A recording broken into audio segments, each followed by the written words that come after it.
Okay. Hi, everybody. Thank you for joining us today for a discussion on careers in sports journalism. My name is Caitlin Wilson, and I am the Assistant Director of the Povich Center. Before we get started, I just wanted to let everybody know we will be recording this session, and it will be available to view later on in the week. We have an expert, all Merrill-made panel for you today. All of our panelists have generously volunteered their time to be with us tonight, so I would like to thank you all for being here. I'd like to keep the discussion as casual as possible. So if you have questions, don't feel like you need to wait until the end. Put them in the chat, raise your hand. I'm happy to call on you. We just want to keep an informal conversation going. So to get things started, I'd just like to have the panel begin by introducing themselves and give a brief description of what it is that you do. So Nick, we'll start with you. Thanks, Caitlin. As I've warned Caitlin and others, first, I'm very happy to be a part of this group, but I graduated from Maryland in 2000. Currently, I oversee golf at ESPN.com. So with the news, if you have a TV or a Twitter feed or anything anywhere near you, Tiger Woods is dominating the news today. So at some point in the next 30 seconds, my phone is likely to ring. But I've been at ESPN for now 14 years. I've done baseball and college basketball. I've done golf now for the past 3 or 4 years. Before that, I was a reporter covering the Cubs and the White Sox for a small suburban newspaper outside of Chicago. Great. Amber? I'm Amber Theoharis. I graduated in Maryland in 2000 with Nick in his class, and I live in LA. I spent 8 years at NFL Network as an anchor and host. I've been at Fox. I've been at a million smaller stations there locally. I was at Masson for a long time, and also Fox 45 in Baltimore. Now currently I work at Fox and Fox Sports here in LA. And I also, I'm a documentary filmmaker. I have a film out on HBO called The Weight of Gold with Michael Phelps, another Baltimore guy. I'm working on a couple more films that'll be announced soon. And I also launched an app called Win Quick. Check it out. It's really fun. It's a trivia app. So I'm kind of touching a lot of media points right now. Oh, okay. I see one night a week. Great. Addie? Hi, I'm Adi Joseph, Maryland class of 2009. I am the managing editor at cbssports.com, and my job is pretty all-encompassing, so my afternoon was also spent handling this Tiger Woods story, but it was also spent handling Champions League soccer and, NFL upcoming free agency and et cetera. So I came to sporting news after I spent 5 years at USA Today and a year and a half at Sporting News. I'm sorry. I came to CBS from USA Today after also spending time at Sporting News. And my first job was at the Des Moines Register in Iowa, where I had, after I graduated in the fall, they were one of the only places that offered a winter internship. I had never, actually, that's not true. I had only been to the entire Midwest once in my life, and it was for a Maryland women's basketball game at Northern Iowa, because Brenda's from up there, and moved halfway across the country for that job, for that internship, and ended up staying there for a year and a half for my first job. So, yeah, that's how I got here. And when I was in school, I was a sports editor and briefly editor-in-chief of the Diamondback. Okay. Among other things. Great. And last but not least, Andrew. Howdy, Andrew Monaco. I'm here at Texas A&M. I am the voice of the Aggies. I'm actually at our baseball game that we will have tonight. This is the overlapping season. Also do basketball and football. Prior to coming here to A&M, I spent 16 years in the San Antonio Spurs organization. 13 years before that with the Orlando Magic. I'm a 1986 graduate of the University of Maryland. Like everybody else, doing a lot of different things. I've had the good fortune to be with CBS Sports Network, Versus, which is now NBC Sports Network, the Fox regional channels, Comcast. I always kind of straddled radio and television, but when this opportunity came along to be the Johnny Holiday of Texas A&M, if you will, to put the Maryland spin on it, you jump at the opportunity. So I am thrilled to be a part of this panel. Thank you for having me. Great. Thank you all so much. And we were supposed to be joined by Aaron Carter. If he pops in later, we'll kick it to him. But for now, in this panel right now, we have a lot of young students or young alumni just kind of getting their start. So I'd like for each of you, if you could, to talk about your first job out of college, kind of how you got it, how you went about finding it, getting it, and what your roles were there. Adi, why don't we start with you? Yeah, so I kind of hinted at this already, or I told the beginning of the story. Graduated in the fall, and there's just a lot fewer internships for winter. And so I applied to, I think, all of them. There were only like 7 at the time that were paying. And the Des Moines Register, great newspaper, won a Pulitzer Prize while I was there, which was kind of cool. Had a winter copy editing internship, and George Solomon, who used to be the director of the Povich Center, once told me while I was in school, he said, Adi, you're okay at this reporting thing, but you're way better as an editor. And anyone who knows George does Sounds not. just like him. He basically told me, stop trying to be a reporter, son. Everyone wants to be a reporter. You're pretty good at the editing thing. Why don't you go down that road? And so the copy editing side, sports copy editing, really appealed to me. And 3 months in, I had a 3-month internship, and they were happy with me. They had an opening, hired me, and from there I went. It was a Gannett paper, so that transitioned me into USA Today for my first stint there. But really, it was all about getting my foot in the door through the internship, and there's no way they would have hired me if they just had an opening. They needed to see me do that job, because traditionally they don't hire kids straight out of college. They would usually hire from a smaller paper in Iowa or something. And I guess the story of my career is that you got to get your foot in the door always. And that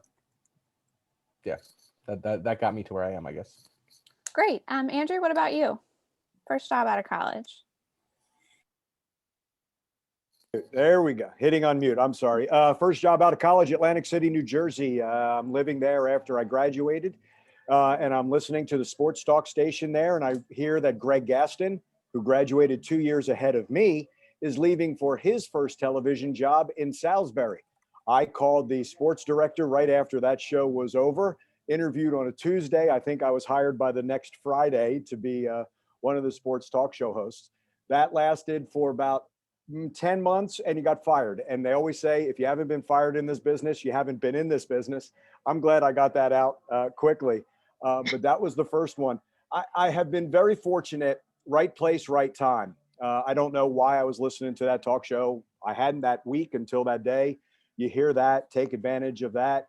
Led me to Washington, Pennsylvania. And then I went to Orlando. My parents were living down there, and I kept staying in touch with the station there. It was a news talk station, and it was just prior to when the Magic had gotten the job.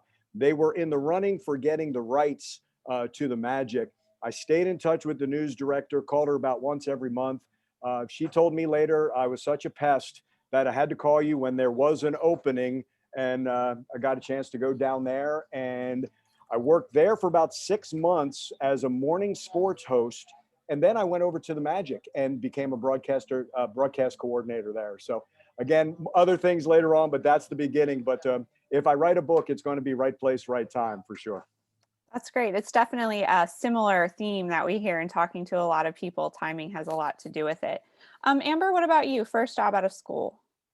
My first job was actually in school. I interned at ABC 7 at WJLA I actually interned at WRC, which is Channel 4, and WJLA, which is Channel 7 while in school. And then Channel 7 needed a weekend production assistant. So my junior and senior year, I worked weekends, which is not super fun at college when all your friends are down at Frat Row and down at Bentley's and all of that. But I worked, and I would do the 3 to 11 o'clock news shift.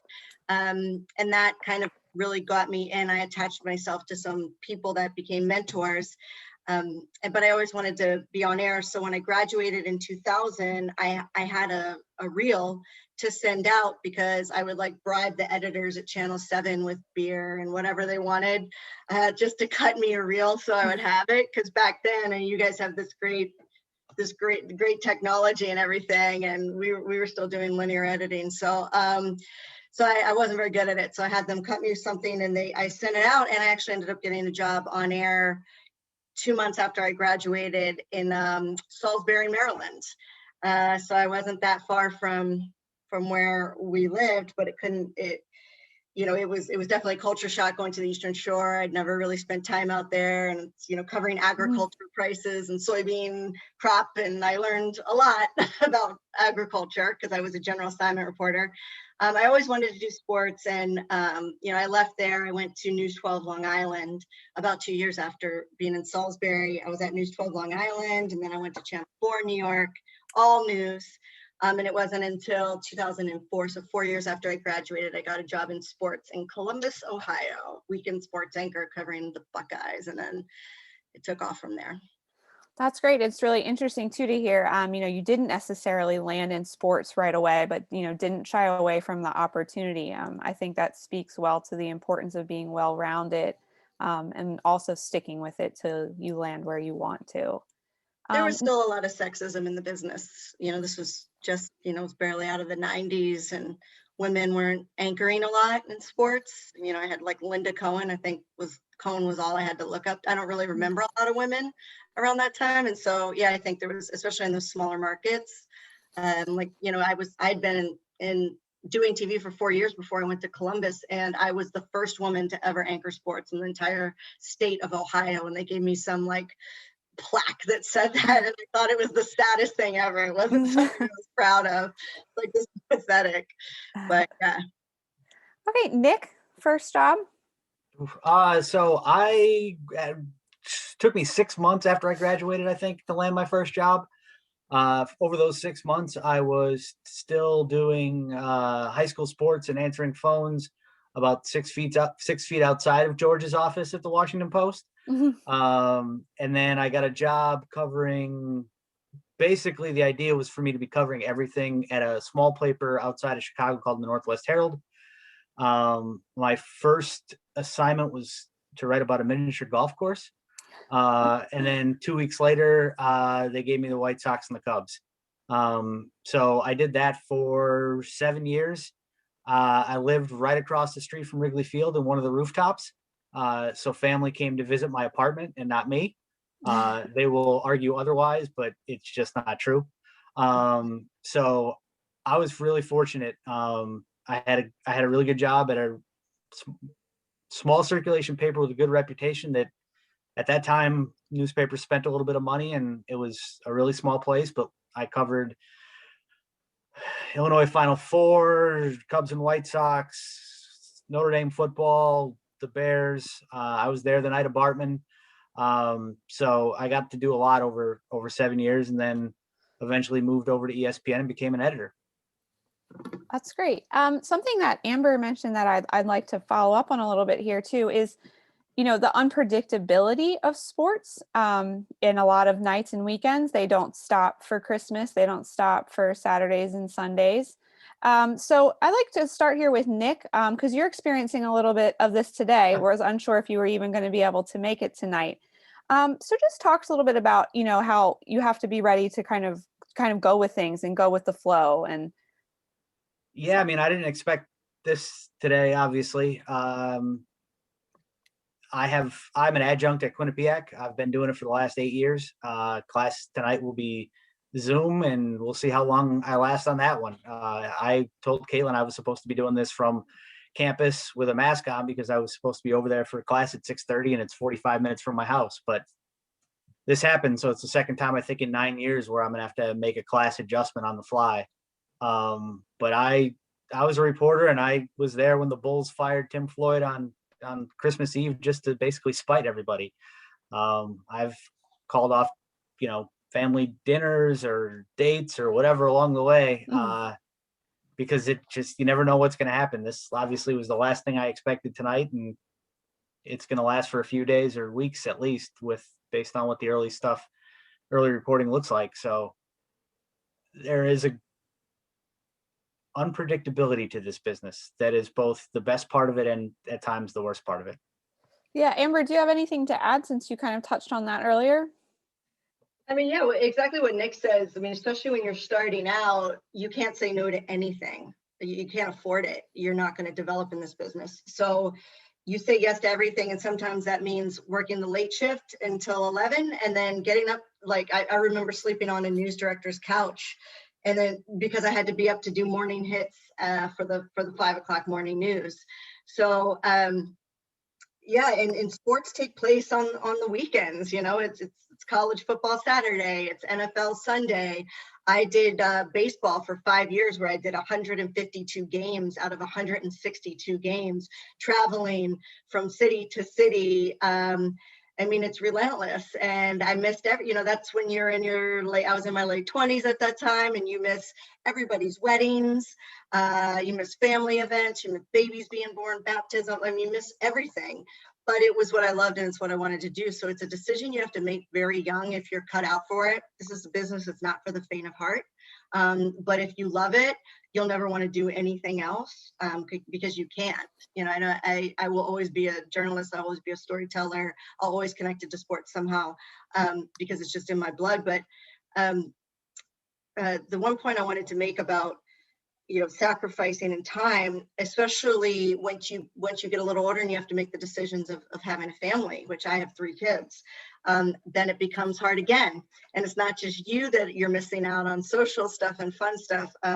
You're missing out on your kids' stuff, or you're on maternity leave, or you're trying, I almost gave birth at the White Sox park because my baby came so early. It was featured in Sports Illustrated, Jim Palmer trying to escort you, into a car to get out of the stadium because you're in labor. And, so I had all of those moments. And there were so many times, when they were young, my kids are still very young, where you come to a point you're like, I can't do this anymore because my kids are suffering. I want to see their baseball games. I want to do this. And then you make a career choice. And at times I've moved to a different network where it was a better opportunity, a different schedule or something like that. So you constantly are kind of battling this scheduling thing. If you're going to be a sports journalist your whole life, and you're forced to make tough decisions of what you're willing to sacrifice.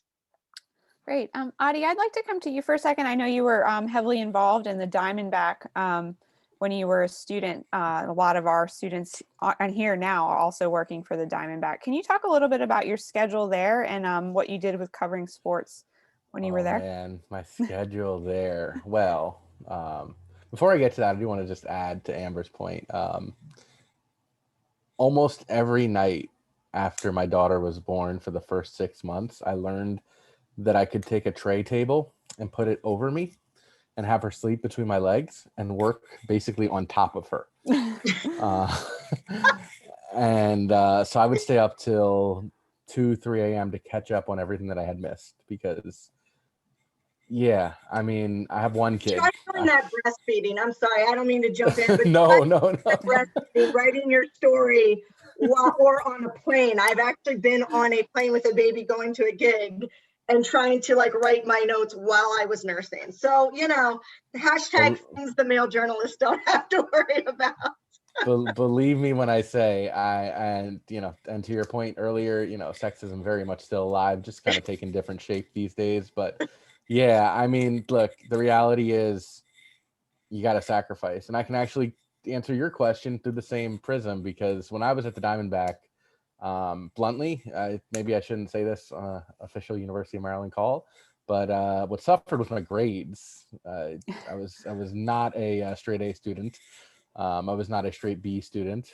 I was about a 2.6, I think, graduated with.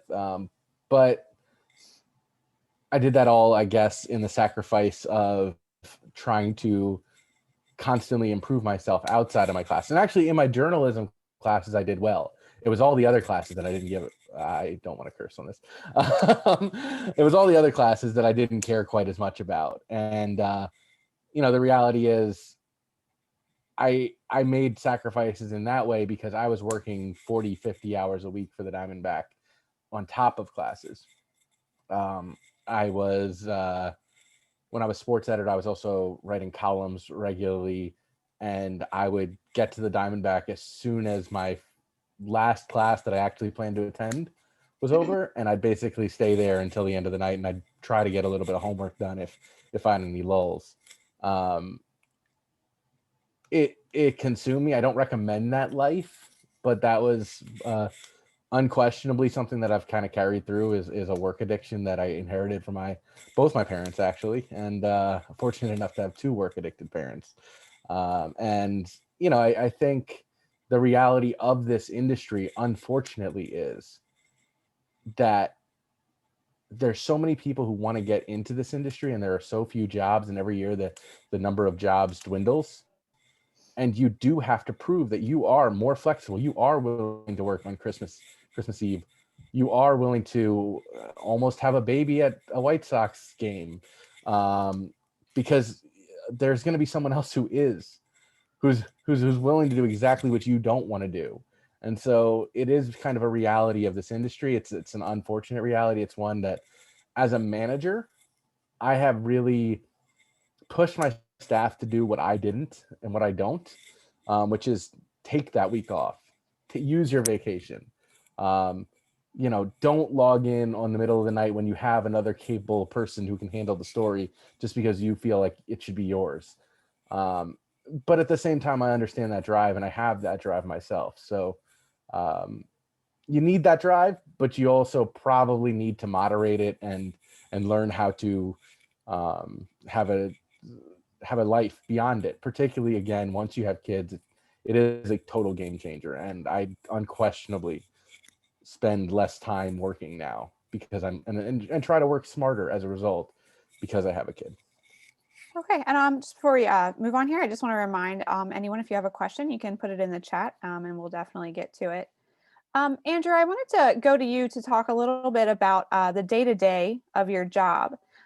People who are familiar with you or familiar with Johnny Holiday over here, they hear what he does every day for a living, but I think what they don't see is what all the prep that goes on beforehand. So could you just talk a little bit about what your typical day is like? I know we have a lot of students that want to do play-by-play and things like that. So I'd like for them to get a little bit of insight into what a day in your job looks like. I'll start for football, and I'll start after the game ends on Saturday. And really your next week begins that next day. For me, I'm a creature of habit. Sunday becomes the day that I now work on the next team. I've already got Texas A&M down. So I start working on the next team. And that is usually, I will record the game if they played on Saturday, watch that. Look, my job is I need to tell you who, my partner tells you why. So I'm looking at numbers and where they line up. I'm really not looking at strategy. So for me, my notes then begin on Sunday. How did they play on that last game over the course of the season? I'll focus that on the opponent.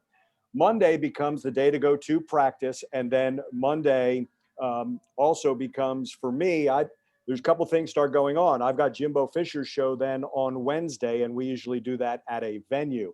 But Monday, I get our Jimbo press conference media availability. He's previewing the week, but we also get our two deeps. You go to practice and see who's playing where. So now I have my charts. I can update those. Tuesday usually become the numbers that I put in there, and then every little storyline that I can possibly think of, go on those notes and refer to those. Wednesday becomes Jimbo's show. I usually like to be done by Thursdays now because Jimbo likes to leave on Thursday for the game on Saturday.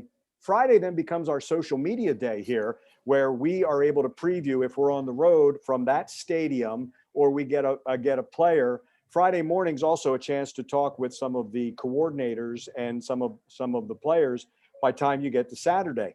And it's not just the 3 hours of the game. We've got an hour-long pregame and then the postgame. So combination of producer of this is our format. So we talk with my crew members, Dave Elmendorf's my partner, and Will Johnson does our sidelines. Okay, what are we going to do for this hour? There's really not, I can't tell you like, oh, this is what I do at 9 o'clock on Tuesday, but I just kind of get in that habit. And then when we overlap, you know what? Basketball begins in November. Buzz Williams has his show on Mondays. So you kind of coordinate all of that. But I've always said this. I don't know if I could survive in an 8-to-5 world. I just don't. I think that would bore me, and I would the games anyway. And Amber, I think you know it. Nick, I think you know it. Adi, I would say that. Like, we're always preparing. We may not be writing it down, but you're hearing a story or reading about it or talking to someone about it.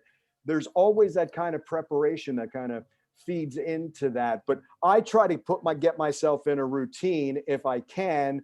And sometimes when that routine gets messed up, you have to play catch up. But over the course of at least a college football season, I try to have that routine down for the week. Great. Nick, can we go to you for a second here? Could you just talk me through what a typical day, not a breaking news day, might look like for you? Yeah. So a typical day, well, according to the last year, has been a lot of Zoom meetings and phone calls and figuring out what's next. I think that's been the most interesting part of the last year, has been like, we didn't stop working. We didn't stop telling stories. We didn't stop. The business didn't stop. And so the creativity that's been required over the past year has made me actually feel really good about the state of this business. I mean, everything's got issues. Trust me. We all know that, right? But like, the creativity and the storytelling and the ability of journalists to get the job done and get it done well over the past year. So those are the conversations that I feel like I have even more than I've ever had before is, okay, this is a great story to tell. Like, how are we going to tell it? Because you're not going to sit down and have a face-to-face interview with this person or the other people that you might need. Like, how do we get in touch with them? How good's your Rolodex now if we're still using or your contacts list in your phone? Like, who can you get on the phone? I think so. I've gone through more of like, who do you know and who can you talk to over the past year? And I found out a lot about my staff that I didn't maybe know before, is like having that conversation of, hey, that's a great story. Can we get so-and-so to talk to us about it? And they're like, I don't know. And then another reporter is like, yeah, we can absolutely do it. So that's the day-to-day now, is not only what stories can we tell, but how can we pull them off the way we have to do our jobs right now. Great. So what I'd like to do is go around with each of you. We have, again, a lot of young people here just starting out. They're going to make mistakes. So I want to hear from each of you what your biggest mistake in the job market has been and how you recovered. What did you do to fix it? Amber, do you want to start? Oh man, I mean, I can't even pick one. I'm still making mistakes every day, learning. So I don't even want to focus on one because I think it's silly to focus on one. You guys are going to mess up constantly, especially in the beginning. That's why you start at an entry level. That's why you start at a Salisbury, Maryland. That's why you start at a job where your mess ups don't destroy the whole operation or production of what you're doing. But if you prepare, one question leads to the other here. If your preparation is if you're adamant about preparation, research, knowing what your job is, getting into a routine of preparation, then you will make less mistakes. Expect to make mistakes. They're tremendous learning experiences. If you don't make them, you will never learn. So don't ever see them as a negative. Try not to make the same mistake twice. But if you make mistakes, this business is so tough. I can't even stress that enough. If you are going to kill yourself over one mistake, you're never going to make it. But you need a self-awareness to look back at what you did and said, okay, I messed that up. Take responsibility with your bosses, say it won't happen again, and do everything you can to learn from that experience so it won't happen again. You're going to make a million other different mistakes, but you've got to be able to rebound. You have to be able to just bounce back, go in the next day, even when you know that you have your tail between your legs and you got embarrassed or whatever happened.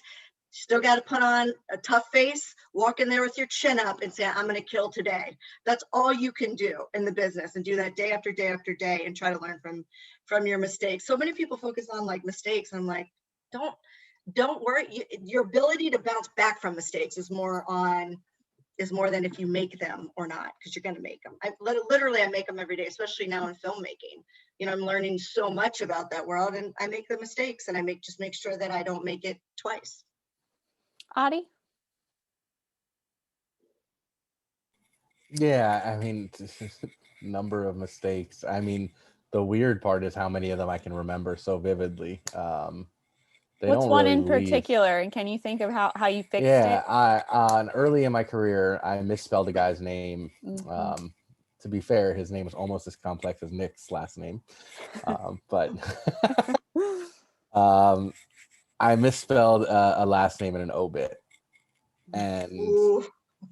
my boss was so much more forgiving than I was on myself. The worst part, it was a 1C obit, so it ran on the front page of the section, and I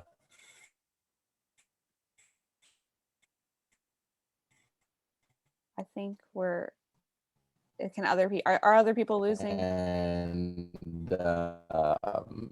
yeah, I still think about that, which I think probably says something about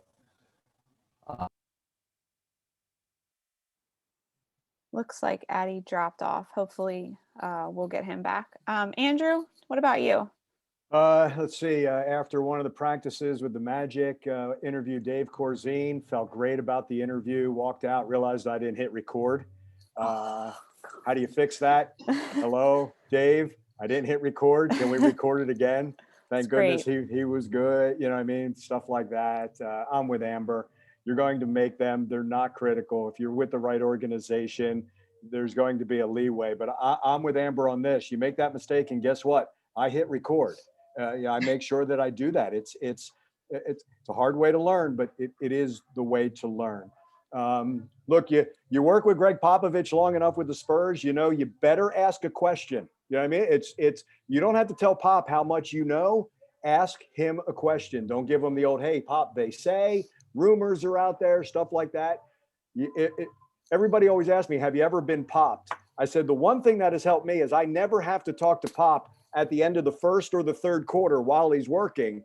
But you make sure when you get there, you know, there's that professional. Understand who you're talking to and when it can be relaxed, when it doesn't have to be relaxed. To Amber's point, the preparation is huge. And I'm with her. There have been other mistakes. They haven't been critical. And in a way, they make you better. Like when you make a mistake, if let's say you don't hit record, I still have to cover that time in a pregame show. You have to go find it somehow. But yeah, I'd call them learning experiences. You'll go through them. It's not critical. It's not fatal, but make sure you learn from them and it makes you stronger going forward. I think we have all been there on the record button. Audie, glad you were able to get back with us. Nick, what about you? Biggest mistake? So first off, my wife, her maiden name is Atkins, and so she went from Atkins to Pietruszkiewicz. So from 5 letters, she got 10 more, up to 15. So there's that with the last name. But my mistake, I think that I want to is they're going to be sort of generic, but there are 2 of them. And one of them I'm going to try not to make tonight is I wish there are times where I would have spent 5 minutes and walked away from my computer instead of sending the email that I sent. I especially think that the past year, more than even before, but in the past year, great advice. That is such great literally advice. That's all we're doing. That's the biggest one. And I mean, I don't have the specific example. I could probably think of a few. Nick, can I add one more there? That's also for social media. I think that's for Twitter also. Not just the email. I think social media is important. But that's great advice. So, and then the second one, especially when I was younger and, you know, I lived in Chicago, it was a great job, but it was a small paper and salary wasn't the best in the world. And so I was looking for different opportunities. And I still think the biggest mistake I made was not applying for jobs that I thought in my head I couldn't get. And I bet I might have been in the ballpark or been able to have a conversation, and it might not led to that job, but might have led to the next one. But I was like, yeah, you know, I am who I am in a small place. Like I don't have a shot, and I didn't apply, which is, you know, it's what we tell, you know, the second graders to raise your hand and ask the question. Same thing with applying for jobs. I mean, you got to be realistic. You're not going to be the executive editor of the Washington Post at 22, but the jobs you don't apply for, you're not getting. That's great. I want to piggyback on that really quick with Nick, because I think it's valuable information. I was the opposite. I was overconfident, which has many downfalls to that. But one of the reasons that my career took off in New York was because I was at News 12 Long Island. I was producing sports and I was doing on-air general assignment reporting. And I had no agent or anything at the time, and I was 23 years old, and I saw that there was a opening for a chopper reporter at Channel 4 in New York. And when I first got into New York, I had worked for Metro Traffic and Weather, so I knew all the roads. I knew how to, back then there was no GPS, like you guys can't even imagine that. We actually used maps in the chopper and things like that. But I knew all the roads by heart. I could look down and tell you what neighborhood I was in, all of that from the air. And so I looked it up. I randomly called NBC4 and I asked to speak to the general manager. This is just like purely, not knowing what I was doing, raw ambition. And I asked, and he picked up. And I was like, "Hi, Dan, my name's Amber, and I think I could be your chopper reporter because I know every road in New York." And he's like, "You know every road in New York?" I was like, "Yes, I do." He said, "All right, meet me at 30th Street Heliport, and we're gonna take you up for an audition tomorrow." And I went up and I auditioned, and there was actually breaking news while we were using the chopper up in the air. And I was feeding him. I was telling Chopper where to go because I knew I could hear the police scanner. I could hear the address. I told him where to go, the pilot where to go, and I started feeding the news desk information of what I saw up there. And that's how I got a job that I was way underqualified for, and it was a really hard job the rest of my time there. But sometimes I tell my students at USC, you have nothing to lose. Don't just go, "Hey, I can do this job." If you're aiming big, come and say, "I can do this job because." So give them something to give you an opportunity to audition or interview or something, and it might work out. And if it doesn't, so what? You stay in Salisbury, Maryland, or you stay, for a little while longer. I think you can't be afraid of no.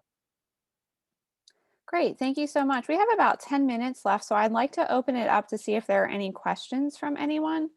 Feel free to unmute yourself and just holler if there's any, or you can put it in the chat if you're more comfortable. Rhys, go ahead. Hi, my name is Rhys Levin. I'm a junior journalism major. Thank you guys for doing this. I really appreciate it. My question is, Amber, you kind of talked about it with the overconfidence thing. How do you guys deal with whether you're overconfident or underconfident going into a situation where you're not comfortable or you don't know what you're doing? How do you fight those inner demons with yourself?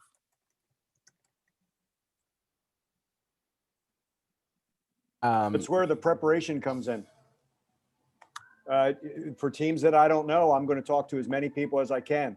It's funny, starting out in television, making that transition, I would get soccer games, volleyball games, swimming.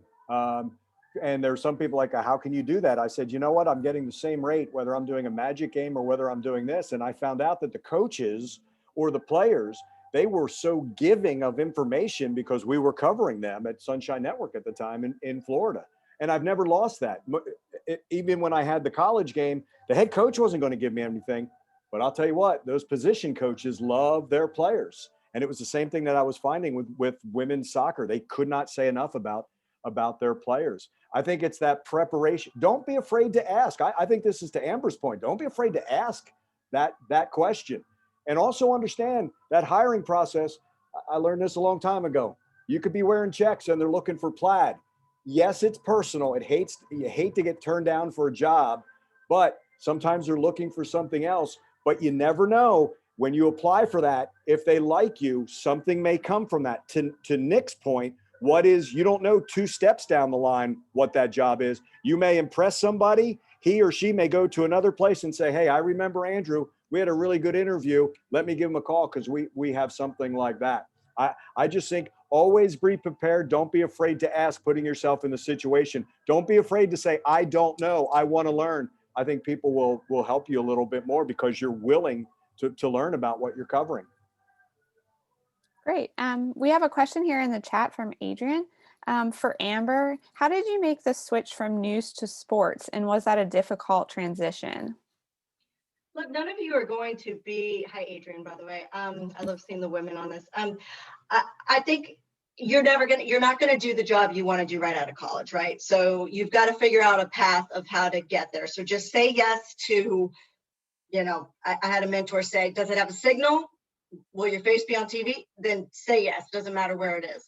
So I did that, and I was doing news for a long time, all the while really knowing I had so much more to offer in sports. So, and this is what I tell my students, create a plan in your mind, create a path in your mind that at least positions you for when something does open, you have something tangible to show that you are qualified to make that switch. So for me, while I was doing news in Long Island, I offered to work the weekend shift producing sports. I wasn't on air. So I was, I was doing something I didn't really like producing much at all.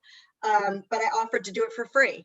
And so I'd come in on the weekends, I would produce the sports anchor, and that gave me, and then after the sports anchor was over, I would, because it was my station, I already knew the crew, I would say, hey, can I just jump into his anchor chair and do the same show I just wrote completely myself, but me perform it? And of course that was horrible, but I would do it and I would get some reps. And then when the Columbus job opened down the road after I was at NBC in New York, I had some film from Long Island of me doing sports. And so that job could actually picture me doing sports. And it worked out. So you guys are so lucky that you can, if you're doing news for a state, let's say for a legitimate station, you could be putting sportscasts out on your own on YouTube. You could be doing your own sports podcast. There's many more opportunities. You have to do your own material. And then that way you have say, hey, look at my Instagram. I have all these IG posts. I have all of this going on of me giving my opinion about sports. And that's a way that you switch over. Or if you want to go into politics or wherever you want to go, make a path for yourself. So the one part, if I can add to that, is, and if you're doing sports or if you're doing news, or like, I would argue that there is no difference now. As my day is proving today, like, I'm not dealing with a sports story. We're dealing with police reports and, going to police statements, and we're going to be filing records requests, all this stuff. Like, I did college basketball for a year, and we spent, I don't know how many, or for 6 years, and I don't know how many Freedom of Information Act requests we had to file, or news, sources we had to glean. Like, I would argue that there's no difference now. And so if you go into this, you've got to understand that, like, okay, there's going to be days where all of your work is going to be on site, but it's not going to be on site in an arena. Could be at a courthouse.